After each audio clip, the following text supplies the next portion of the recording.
Hi, everyone. Everyone. Probably have to talk. Okay. I'm not sure whether, because as you can probably imagine, I don't talk a lot in front of people like this, so I'm not sure whether it's going to be easy with the computer or paper, so I have both. And that'll be thoroughly confusing. So. And if you can't hear Rachel, raise your hand. That will help. Or no.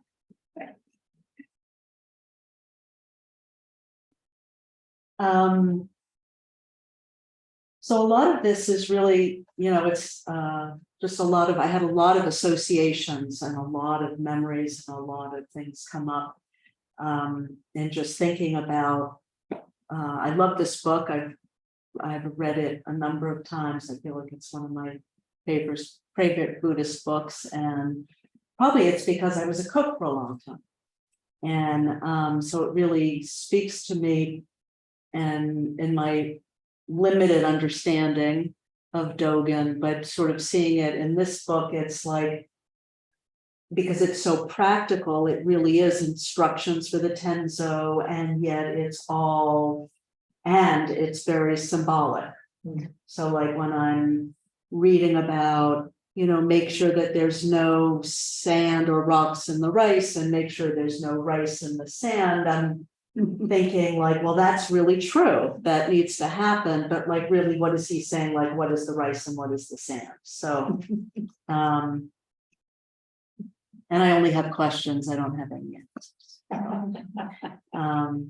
But one of the first things that came to me was thinking, and is somebody going to help me with timing? Just because I'm not sort of time myself, but maybe give me a. And you're recording, yeah? Theoretically, it says recording. What time do you want me to tell you to stop? When my time is up. Which is the standard, Yeah, I mean, I might be like 5 minutes and I might just be going off into. do you want to have a discussion? I think it'd be nice to have room for questions. Okay, for Yeah. questions. I mean, for a question and for people to talk. Okay, I'll give you like a sort of 5-minute heads up, something Okay, like great. that. So the first thing that came to me was, the instruction for this talk is like what does this mean to me? How to cook your life? And the first thing that came to me was how that cooking has cooked my life. That cooking has been such an important part of my life and an important thread. And so I'm just sort of going to talk my way through that a little bit. And so the first thread is from childhood and with my grandmother. And my grandmother was an incredible cook and baker and host, and just in the family, the icon of love and generosity. And she was always hosting holidays and whatever else. And there was just this sense, and people would say it, it tastes delicious because of all the love she puts in it. And it just seemed really true. And so when I think about it, it's my first memory of feeling nurtured and feeling tended to and feeling delighted. And that, therefore, it was sort of one of my first models of how to tend and nurture and delight other people, although I didn't cook for a really long time, probably because she was such a good cook. And I just used to watch her. I would always ask her to show me how to make something, and she would just make it. And her recipes were like a list of ingredients with no directions whatsoever. But so how I started to actually cook was that I dropped out of college after 2 semesters. I was only 17 when I dropped out, and I was really floundering. And I got into this program for at-risk youth to learn a job skill. And I had wanted, as a young little lesbian, to be a carpenter or to have some kind of skill like that. but I got assigned to cook, which didn't interest me at all. And I was assigned to work with a retired, older, very cranky woman who had owned a truck stop diner in upstate New York where I was living for a million years. And I imagine she was just working there because she kind of had to. And it was really tough. It was a truck stop, so it was like people, it was really, really super busy. It was really hard work physically, and it was short order cooking. And so I was learning, let's just say I was learning from somebody who didn't really approve of me very much and wasn't very nice to me. But that said, when I moved to San Francisco, when I turned 18, with nothing really to speak of, I had that skill and it helped me to survive, basically. And over many years, I honed that skill and I gained a lot of experience. I ultimately went to cooking school and I worked as a professional chef for about 15 years in San Francisco.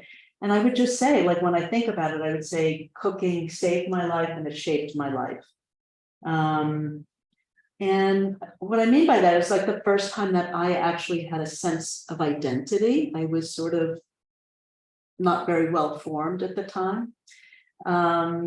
And an identity as somebody with confidence and the ability to nurture, which was really important. And I had a lot of confidence in that world.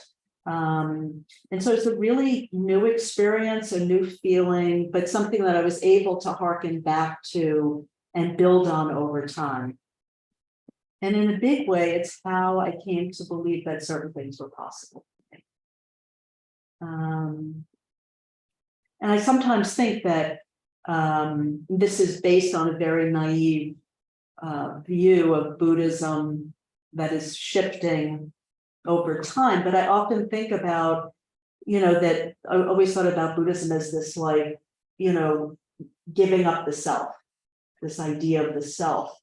And that in some ways, I think before I could really come to Buddhism, I had to feel like I had a self.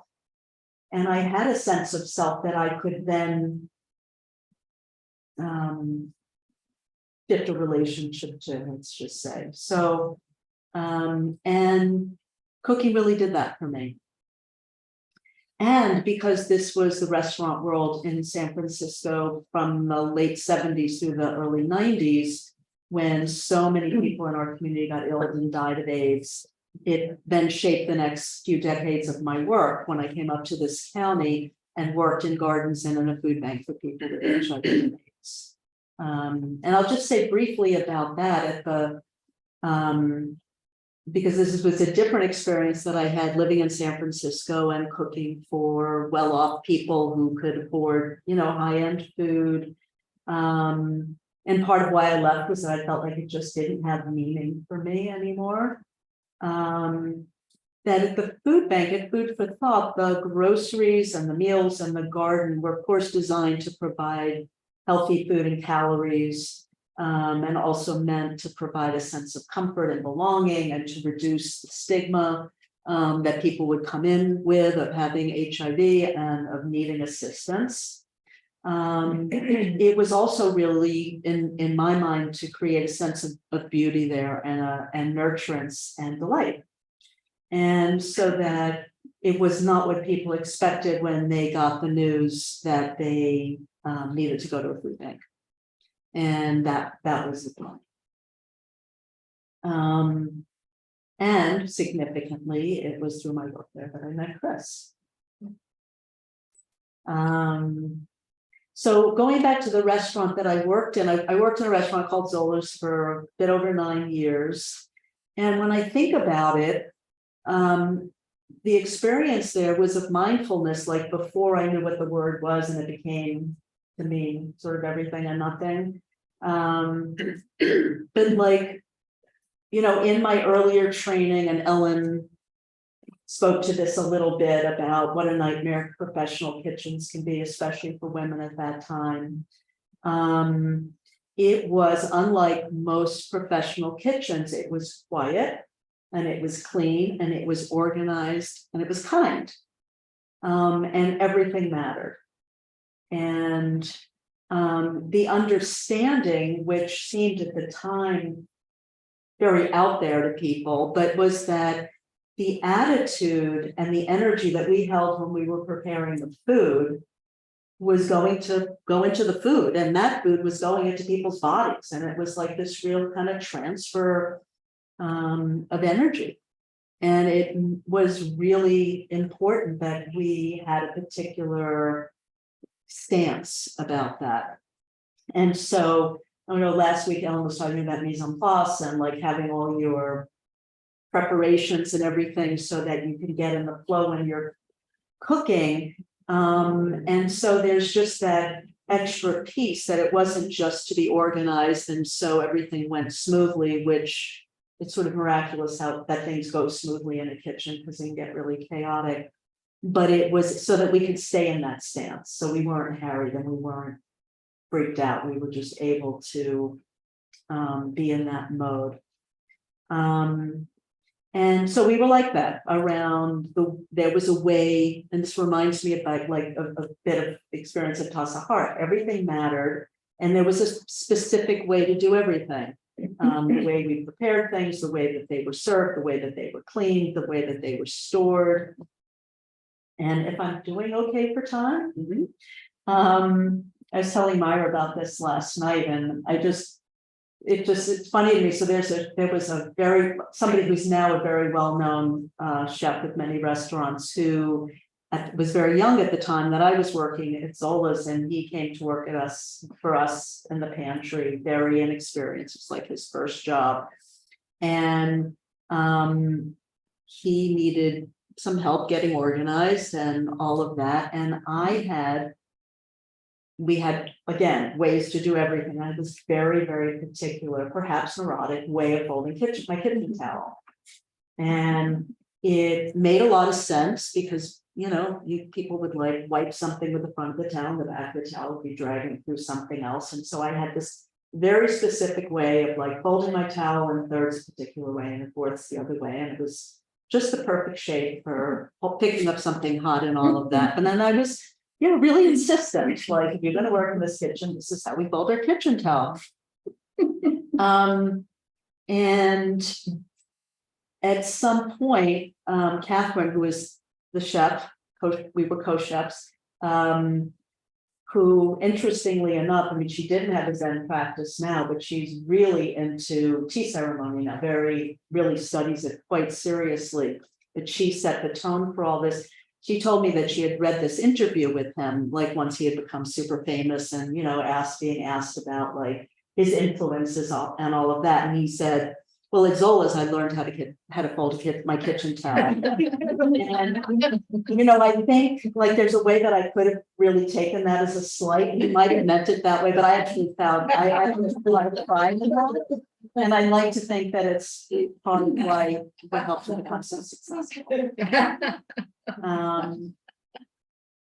So shifting gears a little bit, when we first showed up at the kitchen at Tasahara, we washed our hands, we were given aprons, we covered our heads, and then we all gathered and we chanted from the Tenzo Kyokan. I'm saying that right? Before we got to work. And I'm not remembering what the assistant Tenzo is called. Fukuten. Did that? Fukuten. And she, reminded us when, and I think we had to read through like pages of instructions about how to walk through the kitchen with a knife and how to do like all kinds of things and what sponge to use on what and all of these things so that we would be safe. But she said, you are here to practice paying attention. And that was such a great reminder of like, right, that's really why we're here. We're learning, this is part of our practice. And a kitchen is potentially a very dangerous place. And I've seen just some horrendous things that have happened in kitchens. There's sharp knives, hot pans, et cetera, et cetera. And then there's that part that I loved in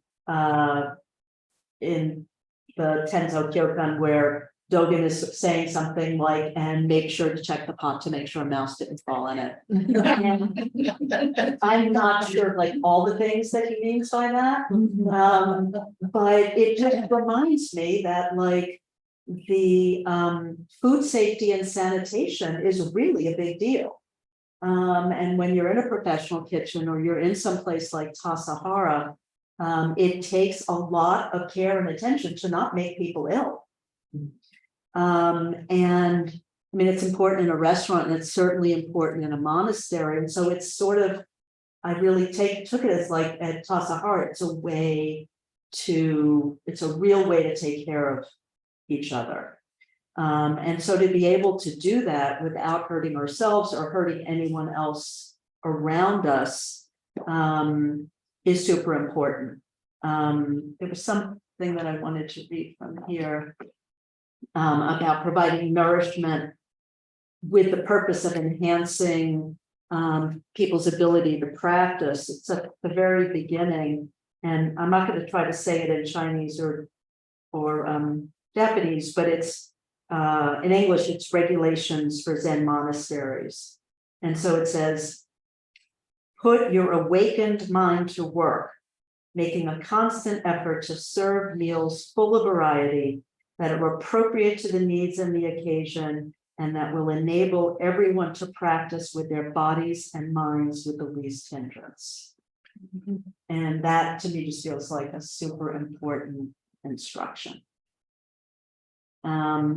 And I think of it kind of like the forms in the Zendo, which really intimidated me at first until I haven't spent a lot of time at Tassajara, but like a week here or there, and just having the experience of like you're facing the wall, you don't know what's going on except that you hear the bells, and so you know what other people are doing, and you kind of don't need to think. You're able to just be in your body and be in the practice.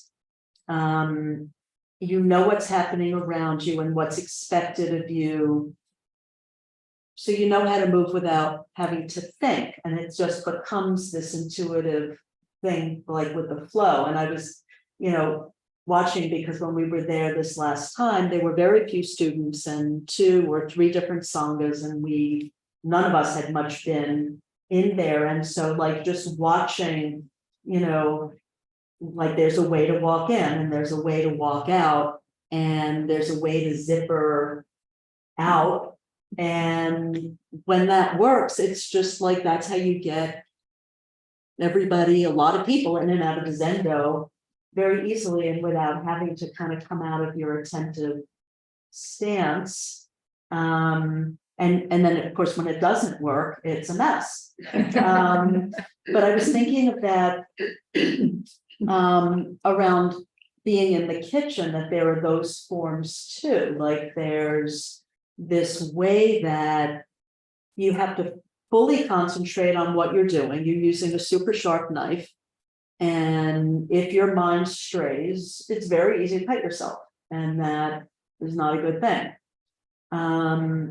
So you're in this place of like really focusing on what you're doing.